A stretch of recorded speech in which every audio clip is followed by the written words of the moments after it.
Hello guys, welcome to the एलियस। और आज की वीडियो में हम नया चैप्टर शुरू कर रहे हैं, pair of linear equation in two variables. तो प्रीवियस हमने पढ़ा है, रियल नंबर का थोड़ा सा पढ़ा है और पॉलिनोमियल आपको मैंने एक वीडियो में पूरे उसके सारे कॉन्सेप्ट समझाए हैं। तो इस वीडियो का पर्पस भी ये होगा कि इसी एक वीडियो में ये जो आपका चैप्टर है pair of linear equation in two variables, इसके मैं सारे इंपॉर्टेंट कॉन्सेप्ट आपको समझा दूं और फिर आप क्वेश्चन प्रैक्टिस कर सकते हो। प्लेलिस्ट में मैंने सारी एक्सरसाइज करवा रखी है, शॉर्ट्स में बहुत सारे क्वेश्चन करवाए, बहुत सारे क्वेश्चंस मैंने आपको करवा रखे हैं। और अगर किसी स्पेसिफिक टॉपिक पे भी आपको वीडियो चाहिए होगी, वो भी आपको प्लेलिस्ट में मिल जाएगी, आराम से देख सकते हो, कोई दिक्कत वाली बात नहीं।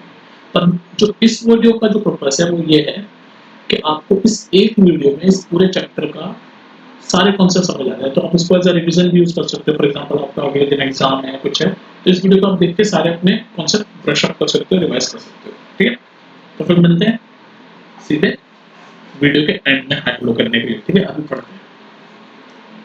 तो सबसे पहले चैप्टर का नाम देखो, चैप्टर के नाम में ही ये लिखा होता है कि चैप्टर है किस बात पे। तो चैप्टर का नाम है pair of linear equation in two variables. मतलब लीनियर इक्वेशन का पेयर है, यानी कि दो लीनियर इक्वेशन है। और किस टाइप की लीनियर इक्वेशन है? जिसमें दो वेरिएबल है। जैसे फॉर एग्जांपल, मैं एग्जांपल दे रहा हूँ, लीनियर इक्वेशन लिख के दिखाता हूँ आपको। लीनियर इक्वेशन जिसमें दो वेरिएबल होते हैं, 2x प्लस वाई, ये आपकी क्या है? ये एक तरीके की क्या है? लीनियर इक्वेशन है। लीनियर इक्वेशन क्या होती है? मैंने आपको बताया था पॉलिनोमियल चैप्टर में, लीनियर इक्वेशन वो होती है, सुनते जाओ कॉन्सेप्ट शुरू हो रहे हैं। मैं आपको पूरा पहले चैप्टर का नाम समझा रहा हूँ, सारे टर्म्स समझा रहा हूँ आपको। लीनियर इक्वेशन क्या होती है, linear equation in two variable क्या होता है, पहले वो समझा रहा हूँ, फिर हम कॉन्सेप्ट पे आएंगे। ठीक है, तो लीनियर इक्वेशन वो होती है, ये वैसे हम पढ़ा चुका हूँ आपको पॉलिनोमियल चैप्टर में, जिसकी डिग्री जीरो होती है। डिग्री पता है आपको? डिग्री मतलब किसी भी इक्वेशन की मैक्सिमम पावर जीरो होती है। तो यहाँ पर देख लो, सॉरी जीरो कह रहा हूँ, डिग्री वन होती है। लीनियर इक्वेशन मतलब डिग्री वन। डिग्री जीरो क्या होता है? Degree one. डिग्री वन होती है, उसको हम बोलते हैं लीनियर। लीनियर लीनियर मतलब जिसकी डिग्री वन होती है। ठीक है, तो इसमें देख लो, x की पावर वन ही है, y की पावर वन है, कुछ नहीं लिखा होता तो वन होता है, x की पावर वन है, y की पावर। तो ये सब लीनियर इक्वेशन है। और किस टाइप की लीनियर इक्वेशन? लीनियर इक्वेशन है टू वेरिएबल्स, मतलब दो वेरिएबल है। तो आपको दिख रहे हैं दो वेरिएबल, एक वेरिएबल x है, एक वेरिएबल y है। तो ये जो मैंने लिखी है 2x + y = 0, ये आप कह सकते हो कि ये है linear equation in two variable. Linear equation in two variable. कोई दिक्कत? भाई लीनियर इक्वेशन तो इसलिए क्योंकि डिग्री वन है, यानी मैक्सिमम पावर वन है। और टू वेरिएबल क्यों है? क्योंकि देख लो दो वेरिएबल में है, एक x एक y। तो इस तरीके की इक्वेशन को हम बोलते हैं linear equation in two variable. तो linear equation in two variable आपको समझ आ गया। तो चैप्टर का नाम क्या है?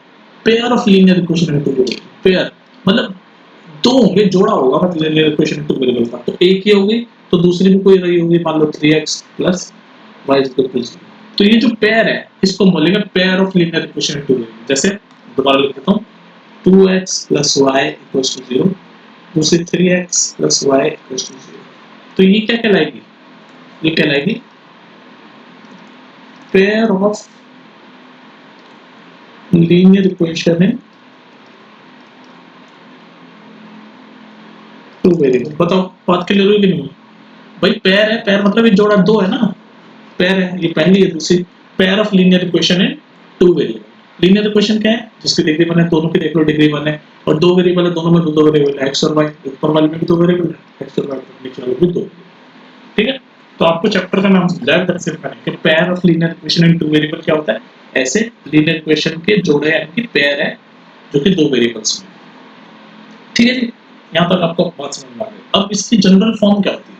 जैसे हम पॉलिनोमियल चैप्टर अगर आपने मेरा देखा होगा, तो हर इक्वेशन की जनरल फॉर्म होती है, मतलब जनरली हम कैसे लिखते हैं। तो ऐसे linear equation in two variable का भी कोई जनरल फॉर्म होता है, वो कैसे लिखते हैं, तो वो सीख लो। General form of pair of linear equation in two variable. General form of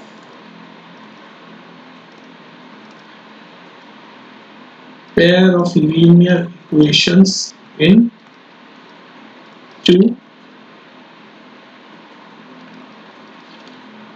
variables। pair of linear equation in two variables। तो इसकी जनरल फॉर्म क्या होती है? जनरल फॉर्म इसकी होती है a1x plus b1y plus c1 = 0। हम second a2x plus b2y plus c2 = 0। ये क्या है? ये जनरल फॉर्म है pair of linear equation in two variable की। पेयर है, दो इक्वेशन है इसलिए पेयर तो है ही है, दो इक्वेशन है ना, पेयर है, दोनों लीनियर है मतलब मैक्सिमम पावर वन है तो लीनियर भी है, और दो दो दो वेरिएबल है दोनों में। कौन से दो वेरिएबल है? ये देख लो, ऊपर वाली में भी दो वेरिएबल है एक्स और वाई, और नीचे वाली में भी दो वेरिएबल है एक्स और वाई। अब आप पूछोगे a1 b1 c1 क्या है? कि a1 b1 c1 क्या है? ये रियल नंबर्स होते हैं, ये कोफिशिएंट है ना, x का कोफिशिएंट a1, y का कोफिशिएंट b1 और ये c कांस्टेंट, तो a1 b1 c1 ये जो क्या होंगे, ये रियल नंबर होंगे। सिमिलरली नीचे दूसरी इक्वेशन है तो इसको a2 b2 c2 बोल दिया, a1 b1 c1 ये ऊपर वाली इक्वेशन के कोफिशिएंट्स और कांस्टेंट है, और a2 b2 c2 नीचे वाली इक्वेशन के कांस्टेंट है। ये सब क्या होते हैं? रियल नंबर्स होते हैं। रियल नंबर्स मतलब 1 2 3 या किसी भी ना किसी नंबर की फॉर्म में। तो ये जनरल फॉर्म होती है pair of linear equation in two variables. बात समझ में आ गई? Pair of linear equation in two variable की जनरल फॉर्म। अब ध्यान से देखो, ये जो pair of linear equation in two variable है, इनके बहुत सारे एग्जांपल्स हो सकते हैं। जैसे एक एग्जांपल मैं बताता हूं, अभी तो बता दिया, एक और एग्जांपल देखो। एक इक्वेशन मैंने लिखी 7x minus 50y 15y is equal to 2। दूसरी लिख देता हूँ x plus 2y is equal to 3। तो ये है linear equation in pair of linear equation in two variable. Pair मतलब जोड़ा है, दो है, और लीनियर इक्वेशन है, दो वेरिएबल है x y दोनों में दो वेरिएबल है। अब इसको ये जो जनरल फॉर्म है, ये वाला क्या आपका जनरल फॉर्म है। ये जनरल फॉर्म से अगर मैं कंपेयर करूँ तो इसमें a1 b1 c1 और a2 b2 c2 की वैल्यू आप बता सकते हो। इससे कंपेयर करके, जनरल फॉर्म से कंपेयर करके इसके a1 b1 c1 और a2 b2 c2 की वैल्यू बता सकते हो। तो पहले तो इसको जनरल फॉर्म में लाओ। जनरल फॉर्म में हमारे राइट हैंड साइड में क्या है? 0 है, तो यहाँ पर भी इसको राइट हैंड साइड में 0 ले आते हैं, जनरल फॉर्म में लेके आए हैं। तो 7x minus 15y, इस 2 को लेफ्ट हैंड साइड में ले जाऊंगा तो -2 हो जाएगा। अब देख लो, अब ये बिल्कुल जनरल फॉर्म जैसा लग रहा है नहीं वाला। सिमिलरली इस नीचे वाले को भी ऐसे ले आओ, तो 3 को इधर लेफ्ट हैंड साइड में ले जाऊंगा तो क्योंकि हमारे जनरल फॉर्म में राइट हैंड साइड में 0 है तो हमें 0 बनाना है। तो बस x plus 2y, 3 को भी इधर ले गया तो -3 is equal to 0। अब इन दोनों इक्वेशन को मैंने जनरल फॉर्म में ऐसे लिख दिया। अब मैं जनरल फॉर्म से कंपेयर करके a1 b1 c1 a2 b2 c2 की वैल्यू बता ही सकता हूं आपको। तो बताओ क्या है? तो a1 क्या है? ये ऊपर वाली में x का कोएफिशिएंट, तो a1 की वैल्यू होगी 7। b1 क्या है? ऊपर वाली में y का कोएफिशिएंट, तो b1 क्या है? ये -15 साइन के साथ लेंगे क्योंकि a1 जनरल फॉर्म में तो प्लस है, तो -15 हो जाएगी। तो b1 की वैल्यू क्या हो गई? -15। समझ रहे हो ना बात को? b1 की वैल्यू हो गई -15। c1 क्या है? ये वाला, तो यहाँ पर c1 क्या है? -2 क्योंकि हमारे प्लस में है और ये माइनस में, तो c1 की वैल्यू क्या हो जाएगी? -2। तो a1 b1 c1 की वैल्यू हो गई, a1 की 7, b1 की -15 और c1 की -2। सिमिलरली इधर नीचे वाली इक्वेशन में भी a2 b2 c2 की वैल्यू आप जनरल फॉर्म से कंपेयर करके लिख सकते हो। तो देखो a2 भी क्या होगी? x का कोएफिशिएंट, यहाँ पर x का कोएफिशिएंट कुछ नहीं लिखा होता तो 1 मानते हैं, तो a2 की वैल्यू आ गई 1। b2 क्या होता है? y का कोएफिशिएंट, या y का कोएफिशिएंट क्या है? 2 है, तो b2 की वैल्यू होगी 2। ठीक है ना, कोई दिक्कत नहीं। c2 क्या है? कांस्टेंट, या कांस्टेंट क्या है? -3 क्योंकि हमारे यहाँ प्लस है या माइनस है तो -3 होगा। तो हमने ये जनरल फॉर्म से कंपेयर करके a1 b1 c1 a2 b2 c2 की वैल्यू अपने लिख ली। ये लिखनी आपको आनी चाहिए। ठीक है, तो अब जनरल इक्वेशन क्या होती है, pair of linear equation two variable की जनरल फॉर्म क्या होती है, और पेयर ऑफ लीनियर इक्वेशन दिखते कैसे हैं, सब आपको समझ आ गया। अब इसका ग्राफ में रिप्रेजेंटेशन क्या होता है पेयर ऑफ लीनियर इक्वेशन का, ग्राफ पे क्या रिप्रेजेंटेशन होता है वो समझने की कोशिश करो। ग्राफिकल रिप्रेजेंटेशन कोशिश करते हैं समझने। ग्राफिकल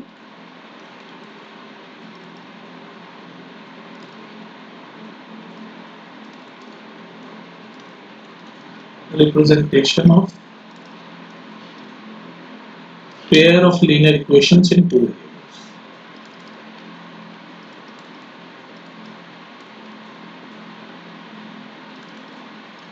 मतलब इसका ग्राफ में कैसे रिप्रेजेंटेशन। अब देखो मैं जनरल फॉर्म लिख देता हूँ सबसे पहले, a1x plus b1y plus c1 equal to 0। नीचे वाले का a2x plus b2y plus c2 equals to 0। ये क्या है? आपकी जनरल फॉर्म है। किसकी जनरल फॉर्म है? किसकी जनरल फॉर्म है? इनकी pair of linear equation in two variables. तो ये देख लो पेयर है यानी कि जोड़ा है, और दो वेरिएबल में x y दो वेरिएबल है, और लीनियर तो है। लीनियर क्यों है? क्योंकि सबकी मैक्सिमम पावर है। तो इसका ग्राफिकल रिप्रेजेंटेशन सीधी लाइन होता है। बेसिकली लीनियर इक्वेशन जब हम ग्राफ में बनाते हैं तो सीधी लाइन बनती है, सीधी लाइन, स्ट्रेट लाइन। तो वो स्ट्रेट लाइन हमें दोनों की बनानी है। तो देखो तीन कंडीशन हो सकती है क्योंकि दो लाइन है यहाँ पर, दो इक्वेशन है तो दो लाइन होगी। तो इन दोनों को मान लो इस पेयर का मैं ग्राफ बनाऊं तो ग्राफ या तो ऐसे बनेगा कि एक लाइन ऐसे होगी एक लाइन ऐसे होगी, बीच में कहीं काटेगी, मान लो इस पॉइंट पे काटेगी। पहली कंडीशन ये हो सकती है, सुनते जाओ। दूसरी कंडीशन ये हो सकती है कि दोनों लाइनें एक दूसरे के पैरेलल आ जाए। और तीसरी कंडीशन ये हो सकती है कि ये एक लाइन है और दूसरी लाइन भी एग्जैक्टली इसी के ऊपर आ जाए, एग्जैक्टली इसी के ऊपर। ये तीन ही कंडीशन हो सकती है। मतलब ये जो दोनों लाइन है, ये पेयर जो है, एक लाइन मिली एक लाइन मिली, इसको तो पेयर बोल रहे हैं। तो ये पेयर को जब मैं ग्राफ में बनाऊंगा तो बेसिकली लीनियर इक्वेशन क्या है, एक सीधी लाइन होती है। तो यहाँ पर तो दो सीधी लाइन हो गई क्योंकि दो इक्वेशन है। तो इन दो सीधी लाइन को जब मैं ग्राफ में बनाऊंगा तो तीन ही कंडीशन में वो बन सकती है, या तो ऐसे काटेगी, तो इस तरीके की लाइन को हम बोलेंगे इंटरसेक्टिंग लाइन, जो कि काट रही होगी। देख लो एक ही पॉइंट पे काट रही है तो इसको हम क्या बोलेंगे, इंटरसेक्टिंग लाइन। एक पॉइंट पे काट रही है तो इसको हम बोलेंगे इंटरसेक्टिंग लाइन। या तो ऐसे दोनों लाइनें जब हम ग्राफ में बनाएंगे तो ऐसे काटेगी किसी पॉइंट पे, जैसे इस पॉइंट पे काट रही है, ठीक, इंटरसेक्टिंग लाइन। या फिर एक दूसरे के पैरेलल होगी तो इनको क्या बोलेंगे, पैरेलल लाइंस। या फिर तीसरी कंडीशन में देखा एक के ऊपर एक बिल्कुल एग्जैक्टली एक के ऊपर एक चढ़ी हुई होगी तो उनको क्या बोलेंगे, कोइंसिडेंट लाइन। कोइंसिडेंट क्या बोलेंगे, कोइंसिडेंट लाइंस। कोइंसिडेंट मतलब एक के ऊपर एक चढ़ी हुई। फिर जब हम ग्राफ में बनाएंगे तो तीन ही तरीके से ग्राफ बनेगा इन दोनों पेयर का। या तो ऐसे कुछ कट रही होंगी, इंटरसेक्ट हो रही होगी, मतलब इंटरसेक्ट मतलब ऐसे जरूरी नहीं है बीच में कटे, बस इंटरसेक्ट हो रही होगी, कैसे नहीं हो, एक पॉइंट पे इंटरसेक्ट हो रही होगी कहीं, ठीक है, एक पॉइंट पे इंटरसेक्ट हो रही होगी कहीं।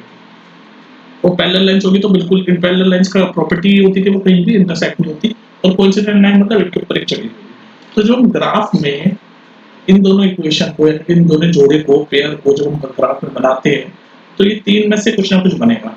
या तो एक पॉइंट पे काटेगी, अगर एक पॉइंट पे काटेगी तो उन दोनों लाइंस को हम बोलेंगे इंटरसेक्टिंग लाइंस।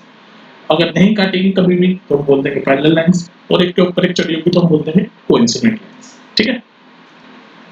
तो ग्राफ में ये ऐसे बनेगी। अब एक बात बताऊं आपको, ये जो मैंने आपको अभी प्रीवियस पेज पे बताया था ना कि पहले इक्वेशन में a1 b1 c1 ये रियल नंबर है, a2 b2 c2 ये निकालने सिखाए थे आपको कंपेयर करके। तो हम इनको देख के भी, इसको कंपेयरिंग द रेशियोज बोलते हैं, इसको कंपेयरिंग द रेशियो, इस कॉन्सेप्ट को बोलते हैं कंपेयरिंग द रेशियो। तो मतलब रेशियो कंपेयर करके भी जरूरी नहीं कि हम ग्राफ बनाएं, हर बार ग्राफ बनाएं। जैसे हमारे पास दो ऐसे इक्वेशन लिखी हुई होगी तो उन दो इक्वेशन का जरूरी नहीं हम ग्राफ बनाएं और फिर देखें कि भाई वो इंटरसेक्टिंग लाइंस होगी, कि भाई ग्राफ में ऐसे बात कटेगी तो हम देख लेंगे इंटरसेक्टिंग लाइंस होगी, पैरेलल जाएगी तो हम देख लेंगे पैरेलल लाइंस होगी, या कोई एक के ऊपर एक चढ़ी होगी तो हम देख लेंगे कोइंसिडेंट लाइंस होगी। तो हमें ऐसे जरूरी नहीं कि हम ग्राफ बनाएं और फिर हमें पता चले कि किस तरीके की लाइंस है। हम इनकी दोनों इक्वेशन की ये जो कोएफिशिएंट है a1 b1 c1 इनके रेशियो को कंपेयर करके भी हम बता सकते हैं कि किस टाइप की लाइन है। और वो क्या, वो है कंडीशन, वो सुनो। जब इंटरसेक्टिंग लाइंस होती है ना तो a1 a2 बराबर नहीं होता b1 b2 के। मतलब ये a1 अपॉन a2 हम करके देखेंगे और b1 अपॉन b2 इक्वेशन हमें दोनों दे रखी होगी, हम ग्राफ नहीं बनाएंगे, हमें दोनों इक्वेशन दे रखी होगी, एक पहली ऐसे दे रखी होगी, दूसरी तो जनरल फॉर्म है ना, कुछ रियल में इक्वेशन दे रखी होगी। तो हम उसका a1 अपॉन a2 करके देखेंगे, तभी तो नाम है कंपेयरिंग द रेशियो। ये रेशियो को हम कंपेयर कर रहे हैं। तो हम पहले a1 अपॉन a2 करके देखेंगे और फिर b1 अपॉन b2 कैलकुलेट करेंगे तो देखेंगे हम दोनों इक्वल नहीं आएंगे। अगर वो दोनों इक्वल नहीं आएंगे तो हम कह देंगे वो क्या है, ग्राफ में बनाएंगे तो कैसी लाइन होगी, वो होगी इंटरसेक्टिंग लाइंस। तो ये कंडीशन होगी कंपेयरिंग द रेशियो की, इंटरसेक्टिंग लाइंस की ये होगी जो मैं बॉक्स में। सिमिलरली पैरेलल लाइंस की क्या कंडीशन होगी, पैरेलल लाइंस की कंडीशन ये होगी कि भाई a1 और a2 यहाँ मैं लिख देता हूँ, इसमें लिख देता हूँ, a1 अपॉन a2 करके देखेंगे, b1 अपॉन b2 करके देखेंगे, c1 अपॉन c2 तीनों करके देखेंगे। तो हम देखेंगे a1 अपॉन a2 और b1 अपॉन b2 तो बराबर आ जाएगा, a1 upon a2 is equal to b1 upon b2 आ जाएगा, ठीक है। लेकिन c1 अपॉन c2 बराबर नहीं आएगा, मतलब ये a1 upon a2 is equal to b1 upon b2 आ जाएगा लेकिन not equal to c1 c2।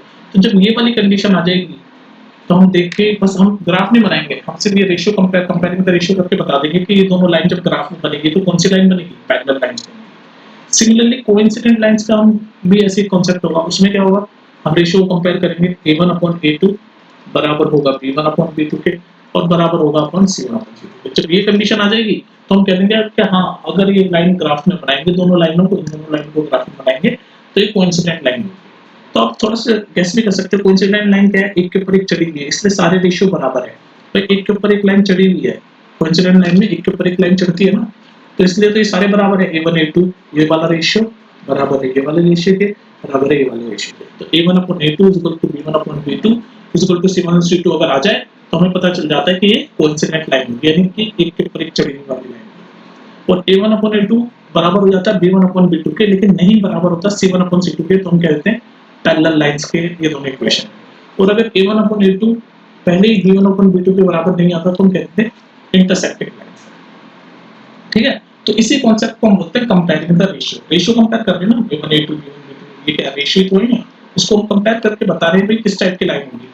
तो हमने रेशियो को कंपेयर करके लाइन भी बता सकते हैं कि भाई इंटरसेक्टिंग लाइन होगी, पैरेलल लाइंस होगी, कोइंसिडेंट लाइन होगी। कंडीशन आपको बताई थी, पैरेलल लाइन की कंडीशन ये होती है, कोइंसिडेंट लाइन की कंडीशन ये होती है, और इंटरसेक्टिंग लाइन की कंडीशन ये होती है। इतना ही बता सकते हैं, साथ में हम उसके कितने सॉल्यूशन निकलेंगे, इन दोनों पेयर ऑफ लीनियर इक्वेशन के कितने सॉल्यूशन निकलेंगे, मतलब x और y की सॉल्यूशन का मतलब क्या होता है, x और y की कितनी वैल्यू, जो x और y वेरिएबल्स हैं, दो वेरिएबल्स हैं ना पैरेलल इक्वेशन की, इनकी कितनी वैल्यू निकलेगी, x और y की कितनी वैल्यू निकलेगी, उसी को सॉल्यूशन करते हैं।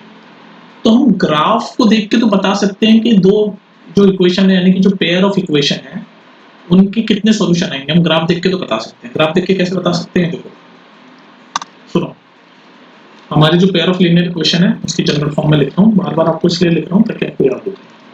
b1y plus c1 is equal to 0, a2x plus b2y plus c2 equals to 0। ये क्या है, general form of linear equation in two variable, general form, दो वेरिएबल x और y। तो मैंने आपको क्या बताया था कि भाई इन दोनों जो लीनियर इक्वेशन का जो पेयर है, इनको जब हम ग्राफ में बनाएंगे तो तीन ही तरीके से ग्राफ बन सकता है। या तो दोनों लाइनें ऐसे आपस में काटेगी, जिसको हम बोलते हैं इंटरसेक्टिंग लाइंस, या फिर एक दूसरे के ऐसे पैरेलल होगी, जिनको बोलेंगे पैरेलल लाइंस। तीन ही कंडीशन हो सकती है जब इन दोनों को हम ग्राफ में बनाएंगे linear equation in two variable के पैरेलल। या फिर एक के ऊपर एक चढ़ी होगी, ऐसे एक है, और दूसरी लाइन इसके ऊपर एक्जेक्टली ऐसे चढ़ी होगी, जिसको हम बोलेंगे कोइंसिडेंट लाइंस, कोइंसिडेंट, एक के ऊपर एक चढ़ी होगी। तो ये तीन ही कंडीशन है। तो मैंने आपको बताया कि भाई रेशियो को कंपेयर करके हम ये भी बता सकते हैं कि वो लाइन किस कैसे की है। जैसे लिख देता हूँ कि ग्राफ में बनाने की जरूरत नहीं है, हम सिर्फ रेशियो को देख के भी, हमने प्रीवियस पढ़ा अभी, कि सिर्फ ये इनके रेशियो को कंपेयर करके, ये A1 B1 C1 A2 B2 C2 का रेशियो कंपेयर करके बता सकते हैं कि भाई लाइन इंटरसेक्टिंग होगी, कोइंसिडेंट होगी या पैरेलल होगी। जैसे A1/A2 is not equal to B1/B2 तो इंटरसेक्टिंग लाइन होगी, A1/A2 is equal to B1/B2 is not equal to C1/C2 तो पैरेलल लाइन होगी, और A1/A2 is equal to B1/B2 is equal to C1/C2 हो जाए तो कोइंसिडेंट लाइन होगी। हमें ग्राफ बनाने की जरूरत नहीं है, हम ऐसे कंपेयरिंग द रेशियो कॉन्सेप्ट है, कंपेयर रेशियो कंपेयर करके भी बता सकते हैं किस टाइप की लाइन होगी। सिमिलरली हम इस अगर हम ग्राफ को ऐसे बना लें, ग्राफ में हमें लाइन दिख गई, तो नंबर ऑफ सॉल्यूशन भी हम बता सकते हैं कि भाई इन दोनों इक्वेशन के कितने सॉल्यूशन आएंगे, number of solution, number of solution, number of solution. Solution का मतलब क्या होता है, मतलब x और y की वैल्यू, भाई ये जो वेरिएबल x और y है, इनकी वैल्यू को ही सॉल्यूशन बोलते हैं। फाइनली हमें इक्वेशन सॉल्व करके x और y की वैल्यू तो निकालनी होती है, तो ये जो x और y की जो वैल्यू है, इसी को बोलते हैं सॉल्यूशन।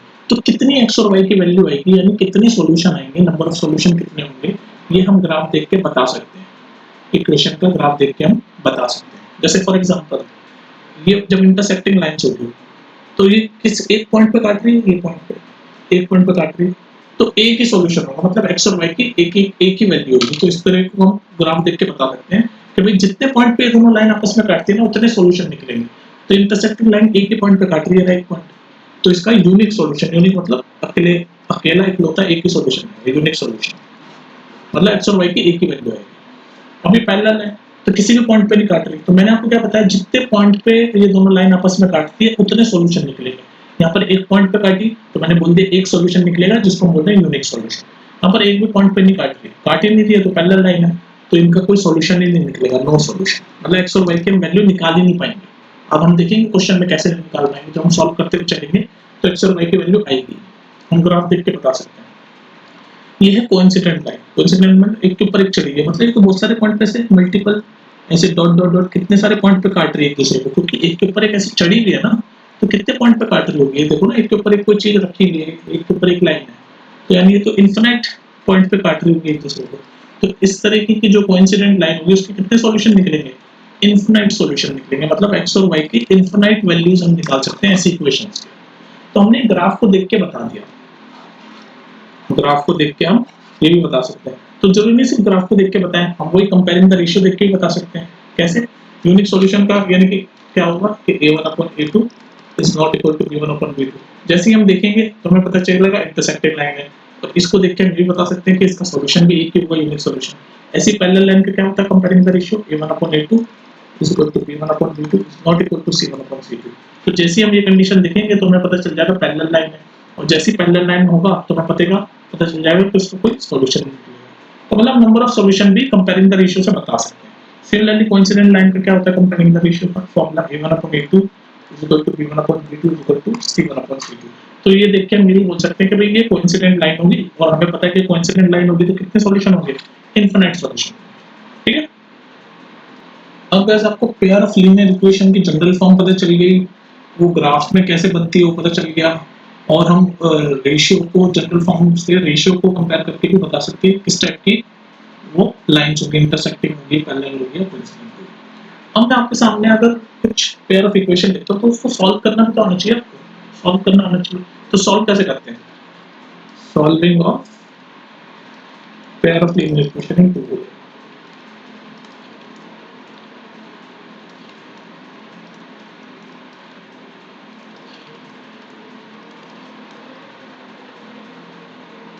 तो pair of linear equation in two variable को सॉल्व करने के बहुत सारे तरीके होते हैं, जैसे सब्स्टिट्यूशन मेथड होता है, एक एक करके हम पढ़ेंगे सारे। सब्स्टिट्यूशन मेथड, एक होता है आपका एलिमिनेशन मेथड, और भी मेथड होते हैं जो मैंने आपको प्लेलिस्ट में वैसे तो पढ़ा रखे हैं, पर आई थिंक वो आपके सिलेबस में कट गए हैं, पर मैंने अगर किसी को पढ़ना हो तो प्लेलिस्ट में जाकर ढूंढ लेना, मैंने वो पढ़ा रखे हैं। जैसे क्रॉस मल्टीप्लिकेशन मेथड, जो मैं ब्लू से कर रहा हूँ ना, आई थिंक ये आपके कोर्स में कट गए हैं, और अगर नहीं कटे हैं तो फिर जाके पढ़ लेना। यहाँ तो इस वीडियो में तो सिर्फ मैं ये दोनों पढ़ाऊंगा आपको, सब्स्टिट्यूशन मेथड और एलिमिनेशन मेथड। और अगर किसी को क्रॉस मल्टीप्लिकेशन मेथड पढ़ना तो प्लेलिस्ट में जाके देख लेना, बहुत क्वेश्चन कराए और समझाया है क्रॉस मल्टीप्लिकेशन मेथड। ठीक है, ये तीन तरह के मेथड है। किस किस चीज के मेथड है, ये मेथड है सॉल्व करने के, किसको सॉल्व करने के, linear equation in two variable को सॉल्व करने के। ठीक है, तो सबसे पहले हम देखते हैं सब्स्टिट्यूशन मेथड क्या है, देख लेते हैं कि सब्स्टिट्यूशन एग्जांपल से समझेंगे, सीखेंगे ना। सब्स्टिट्यूशन मेथड, तो नाम क्या है, सब्स्टिट्यूशन। देखो नाम में बहुत कुछ लिखा होता है, नाम से जज करने की चीजों को कोशिश किया करो। Substitution method of solving linear equation in two variable. तो सब्स्टिट्यूशन मेथड में क्या होता है, देखो एक एग्जांपल से समझाऊंगा मैं कैसे सॉल्व करते हैं सब्स्टिट्यूशन मेथड से। ठीक है, तो सीधे मैं एग्जांपल क्वेश्चन लिख रहा हूं आपके सामने। तो मैं एक इक्वेशन लिख रहा हूं आपके सामने, pair of linear equation in two variable लिख लेता हूं, फिर उसको हम सब्स्टिट्यूशन मेथड से सॉल्व कर रहे हैं। मतलब ये मेथड बेसिकली इक्वेशंस को सॉल्व करने के लिए, सॉल्व मतलब x और y की वैल्यू निकालने के लिए। तो मैंने एक एग्जांपल लिखा है, ये एग्जांपल लिख देता हूं, 7x minus 15y equals to 2। Pair है तो दूसरी भी होगी, x plus y चैप्टर का नाम ही पेयर है, pair of linear equation equal to 3। तो ये हमारी पेयर ऑफ लीनियर इक्वेशन है, और हमें इसको सॉल्व करना है सब्स्टिट्यूशन मेथड से। हमें इसको सॉल्व करना है किससे, सब्स्टिट्यूशन मेथड से। तो देख लो, अब मैं ये एग्जांपल के थ्रू ही आपको सब्स्टिट्यूशन मेथड समझा रहा हूं, सुन लो गौर से। तो सब्स्टिट्यूशन नाम में लिखा है सब्स्टिट्यूशन, मतलब किस चीज को हम सब्स्टिट्यूट कर रहे होंगे ना, सब्स्टिट्यूट इंग्लिश का वर्ड है सब्स्टिट्यूट, सब्स्टिट्यूशन कर रहे हैं। जैसे हमारे स्कूल में क्या होता था, मैथ्स का टीचर नहीं आता था तो उसकी जगह कोई गेम्स का टीचर या कोई योगा टीचर आपके सब्स्टिट्यूट दे देता था, ये होता था ना। वो बात अलग है, मैथ्स का टीचर तो बस में लटक के आ जाएंगे, छुट्टी मारते थे, वो बात अलग है। लेकिन समझ गए ना सब्स्टिट्यूशन का मतलब किसी की जगह फिल इन कर देना। मतलब मैथ्स का टीचर नहीं है तो कोई कंप्यूटर का टीचर या कोई और टीचर वो लेक्चर दे देगा, तो सब्स्टिट्यूट हो जाएगा, तभी तो हम बोलते थे सब्स्टिट्यूट टीचर, है ना। तो ऐसी सब्स्टिट्यूशन मेथड में कुछ ना कुछ तो सब्स्टिट्यूट हो रहा है। तो देखो क्या हो रहा है, तो ये हमारी pair of linear equation in two variable लिखी है। ठीक है, इसको इक्वेशन 1 मान लो, इसको इक्वेशन 2 मान लो। तो सब्स्टिट्यूशन मेथड में हम सबसे पहले क्या करते हैं, हमारे पास दो वेरिएबल हैं, वही चैप्टर का नाम ही है पेयर ऑफ लीनियर इक्वेशन है टू वेरिएबल्स। तो दो वेरिएबल कौन से दो वेरिएबल है, एक्स और वाई। ये देखो पहले इक्वेशन में भी एक्स और वाई दो वेरिएबल, तो दोनों दो, ठीक है।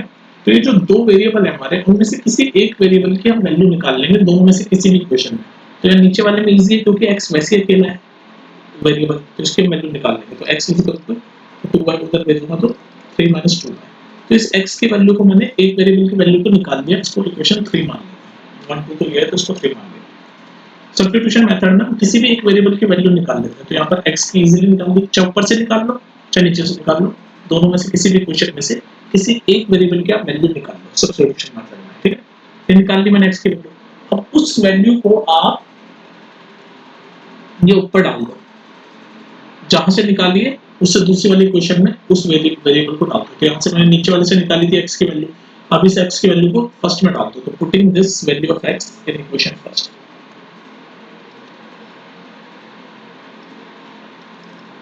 In equation first.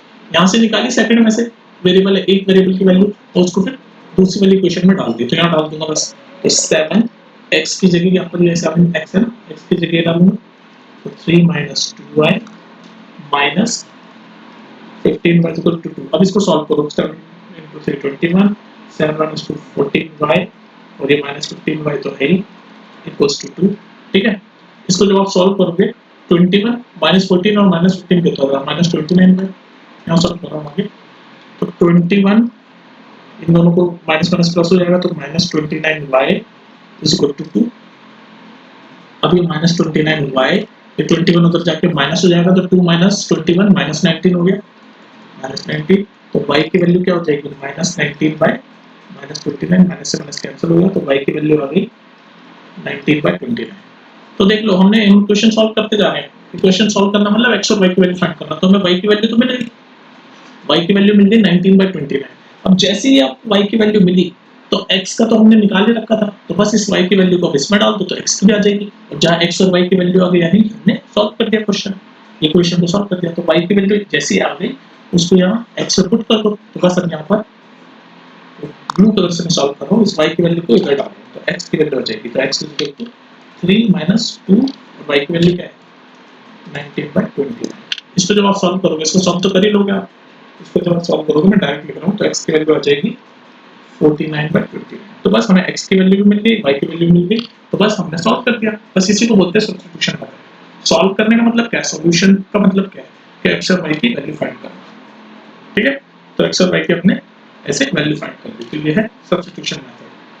तो एक बार और रिवाइज कर ले, सब्स्टिट्यूशन मेथड में क्या करते हैं, किसी भी एक वेरिएबल को हम वैल्यू निकाल लेते हैं, इसे सॉल्व कर लेते हैं, फिर उस वेरिएबल की वैल्यू हम उसकी दूसरी वाली इक्वेशन में डाल लेते हैं, तो एक दूसरा वेरिएबल सॉल्व हो जाता है, फिर उसको वापस इसमें डालते हैं तो ये सॉल्व हो जाता है। ऐसे प्रैक्टिस करोगे तो आ जाएंगे। मैंने सब्स्टिट्यूशन मेथड पे एक अकेली वीडियो बनाई है, क्वेश्चन सॉल्व करा के वहाँ जाके देखना, ठीक है। तो ये है आपका सब्स्टिट्यूशन मेथड, ऐसे सॉल्व करना है। अब एक और मेथड है सॉल्व करने का, वो है एलिमिनेशन मेथड, वो भी देख लो। अब देखो आप इसी क्वेश्चन को, ये 7x minus 15y is equal to 2, x plus 2y is equal to 3, इसी सेम क्वेश्चन को मैं एलिमिनेशन मेथड से भी आपको सॉल्व करना सिखाता हूँ। अभी हमने सब्स्टिट्यूशन मेथड से किया था, सेम क्वेश्चन आप एलिमिनेशन मेथड से करेंगे, ठीक है, ताकि दोनों मेथड आपको क्लियर हो जाए। ये मेथड किस लिए है, ये पेयर ऑफ लीनियर इक्वेशन को सॉल्व करने के लिए। किस लिए करते हैं ये सारे मेथड, सीख क्यों हैं, फिर सॉल्व करना मतलब x और y की वैल्यू फाइंड करना, है ना।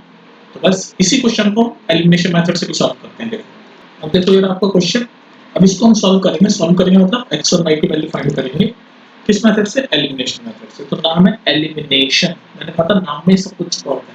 तो कुछ ना कुछ हम एलिमिनेट कर रहे हैं। अब देखो क्या एलिमिनेट कर रहे हैं, प्रोसेस सीख लो। तो ये दो इक्वेशन लिखी हुई है, pair of linear equation two variable. तो इसको जब हम एलिमिनेशन मेथड से हम जब सॉल्व करते हैं तो पहला प्रोसेस आपको ये करना है कि इसको कोएफिशिएंट कर दो, किसी का भी, या तो x वाले का देख लो या y वाले का देख लो, या तो x वाले के दोनों इक्वेशनों में कोएफिशिएंट बराबर कर दो या फिर y वाले के किसी का भी कर दो। जैसे यहाँ पर x का कोएफिशिएंट है 7, इधर है 1, इधर y का कोएफिशिएंट है -15, इधर है +2। तो आप या तो y के दोनों कोएफिशिएंट इक्वल कर दो या x के दोनों कोएफिशिएंट इक्वल कर दो, जिसके भी करना चाहे, जो आपको इजी लगे। तो यहाँ पर मुझे किसका करना है, इसका कर लेता हूँ, नीचे वाले का। फिर 7x में ना, तो बस इस पूरी इक्वेशन को, नीचे वाली इक्वेशन को मैं पूरी को 7 से मल्टीप्लाई कर देता हूँ, तो ये 7x हो जाएगा। तो अब ये इक्वेशन x हो जाएगी। ये मान लो पहले इक्वेशन फर्स्ट एंड सेकंड थी, अब मैं x के कोएफिशिएंट इक्वल करना चाह रहा हूँ, तो वो नीचे वाली पूरी इक्वेशन को 7 से मल्टीप्लाई करूंगा, तो क्या बनेगी, पहली इक्वेशन तो ये रहेगी 7x - 15y = 2, नीचे वाली क्या हो जाएगी 7x + 14y, क्योंकि 7 × 2 7 से मल्टीप्लाई करो, 14y और = 21। अब ये इक्वेशन आपकी 3 और 4 मान लो, ठीक है। अब ये मैंने क्यों किया, x के दोनों कोएफिशिएंट बराबर क्यों किए, चाहे x के भी कर सकते हो y के भी कर सकते हो, जो इजी हो। तो x का मेरा इजी था, 7 से मल्टीप्लाई करना था पूरी इक्वेशन। क्यों करते हैं, क्योंकि अब मैं क्या करूंगा, इस इक्वेशन 3 और 4 को अगर मैं कर दूं 3 - 4 कर दूं, तो ये 7x पूरा कट जाएगा। इक्वेशन 3 - 4 कर दूं, तो ये माइनस का साइन अगर मैं यहाँ पर ले लूं, समझ लो। अब मैं इसके बाद नेक्स्ट स्टेप कर रहा हूँ, सब्ट्रैक्ट इक्वेशन 3 माइनस इक्वेशन 4। 3 - 4 अगर मैं करूँ तो ये माइनस का साइन तीनों में आ जाएगा, तो 7x - 7x पूरा कट गया, -15y और -14y -29y, 2y और -21y, 2y माइनस, तो 2 - 21 -19, तो यहाँ से y की वैल्यू क्या आ गई, माइनस से माइनस हट गया, तो y की वैल्यू आ गई 19/29। तो देख लो हमने y की वैल्यू सॉल्व कर दी, क्योंकि हमने क्यों किया था ये बराबर हमने कोएफिशिएंट क्यों किए थे, ताकि हम ये ऐसे जब माइनस करें तो फिर एक वेरिएबल आपका x का वेरिएबल पूरा कट जाए, और जब एक वेरिएबल कट जाता है तो दूसरे वेरिएबल की वैल्यू इजीली आ जाती है। तो देख लो y की वैल्यू आ गई 19/29। देख लो हमने जो प्रीवियस क्वेश्चन किया था उसमें भी y की वैल्यू क्या आई थी, 19/29। तो इस समय हम सब्स्टिट्यूशन मेथड से कर रहे थे, अभी हमने एलिमिनेशन मेथड से किया, तो भी y की वैल्यू 19/29। तो भाई इक्वेशन तो सेम ही है, चाहे सब्स्टिट्यूशन मेथड से सॉल्व करो चाहे एलिमिनेशन सॉल्व करो, आंसर तो सेम ही आना है x और y। तो बस जैसे ही y की वैल्यू 19/29 आ गई, अब आपका काम खत्म। अब चाहे इस y की वैल्यू को आप इसमें पुट कर दो जो ओरिजिनल वाली थी, चाहे इसमें कर दो, फर्स्ट या सेकंड दोनों में से किसी में भी कर दो, x की वैल्यू भी आ जाएगी। तो x और y दोनों की वैल्यू आ जाएगी, इसका मतलब आपने इसको सॉल्व कर दिया।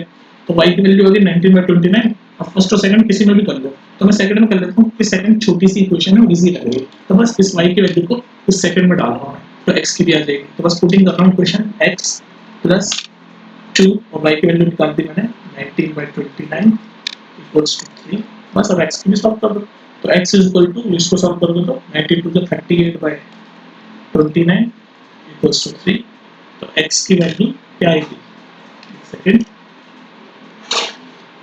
तो बस फर्दर सॉल्व करो, मैं ऊपर आगे और सॉल्व कर रहा हूँ अरेंज तरह से। तो x = 3 - 38/29, इसको जब आप सॉल्व करोगे एलसीएम लोगे 29, दिख रहा है ना आपको, हाँ एलसीएम लोगे 29, तो 29 × 3 कितना होता है,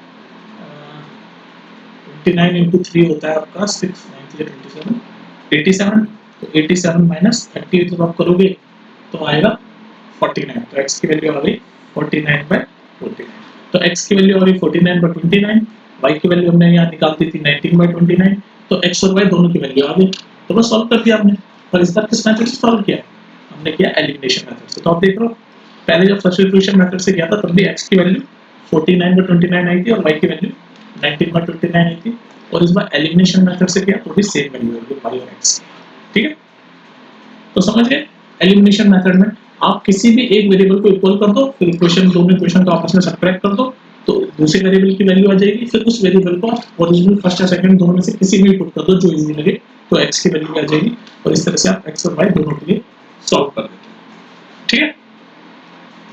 तो ये थे आपके सारे concept basically pair of linear equation and two variable में, कि भाई कंपेयरिंग द रेशियो वाला कॉन्सेप्ट है, और सॉल्व करने के लिए substitution method, elimination method, graphical representation, ये सब आपने सीख लिया। इसके बाद क्वेश्चन प्रैक्टिस करो। अब आप क्वेश्चन कैसे प्रैक्टिस करोगे, प्लेलिस्ट में जाओ, ढूंढो पेयर ऑफ लीनियर इक्वेशन वाला चैप्टर, सारे क्वेश्चन एक्सरसाइज वगैरह सब करो। मैं भी कराऊंगा, अभी सिर्फ मैं पहले कॉन्सेप्ट पढ़ा रहा हूँ, वापस क्वेश्चन दोबारा भी कराऊंगा, पर अभी जब तक वीडियोस में जाके प्लेलिस्ट में जाके जितने क्वेश्चन कराए गए सब देखो, शॉर्ट्स वीडियोस जो भी आपको देखने को है, इंपॉर्टेंट क्वेश्चंस हर टॉपिक पे, एक स्पेसिफिक टॉपिक पे वीडियो बना रखी है, जैसे एलिमिनेशन पे एक वीडियो है, उसके क्वेश्चन देख लो, सब्स्टिट्यूशन पे देख लो, ठीक है। सब देख के आराम से प्रिपेयर करो। मिलते हैं फिर नेक्स्ट वीडियो में, टेक केयर।